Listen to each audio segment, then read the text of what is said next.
आणि आता पाहूया विशेष अधिवेशनासंदर्भातल्या टॉप 9 बातम्या। मुंबईमध्ये आजपासून 9 तारखेपर्यंत विशेष अधिवेशन। विधानसभेचे एकूण 288 प्रतिनिधी आमदारकीची शपथ घेणार। हंगामी अध्यक्ष नवनिर्वाचित आमदारांना शपथ देणार। विशेष अधिवेशनापूर्वी अजित पवारांच्या राष्ट्रवादीची सकाळी 10 वाजता बैठक। अजित पवारांच्या उपस्थितीत आमदारांची बैठक होणार। उपमुख्यमंत्री अजित पवारांना भेटण्यासाठी देवगिरी बंगल्यावर कार्यकर्त्यांची गर्दी। अधिवेशनाला जाण्यापूर्वी कार्यकर्त्यांच्या भेटीगाठी। राज्य मंत्रिमंडळ विस्ताराची चर्चा पूर्ण। नागपूर अधिवेशनाआधी मंत्रिमंडळ विस्तार होणार। मुख्यमंत्री देवेंद्र फडणवीसांची माहिती। गृहमंत्रीपदाऐवजी एकनाथ शिंदेंना 3 मंत्रिपदांचे पर्याय।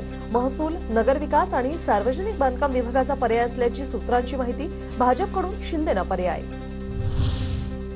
मंत्रिमंडळ विस्ताराचा संपूर्ण अधिकार मुख्यमंत्र्यांचा। फडणवीस योग्य वेळी मंत्रिमंडळाचा विस्तार करतील। चंद्रशेखर बावनकुळेंची प्रतिक्रिया। तर मंत्रिमंडळ विस्तारात चांगला मान मिळावा हीच आमची भूमिका। दीपक केसरकरांचं वक्तव्य। नव्या सरकारचा मंत्रिमंडळ विस्तार 11 किंवा 12 तारखेला होण्याची शक्यता। भाजपचे 11 ते 12, शिवसेनेचे 8 ते 9, तर राष्ट्रवादीचे 8 ते 9 मंत्री शपथ घेण्याची शक्यता। सूत्रांची माहिती। पुण्याच्या पालकमंत्रीपदावरून भाजप आणि दादा गटात रस्सीखेच। पालकमंत्रीपद आम्हाला हवं, प्रदीप गारटकरांची मागणी।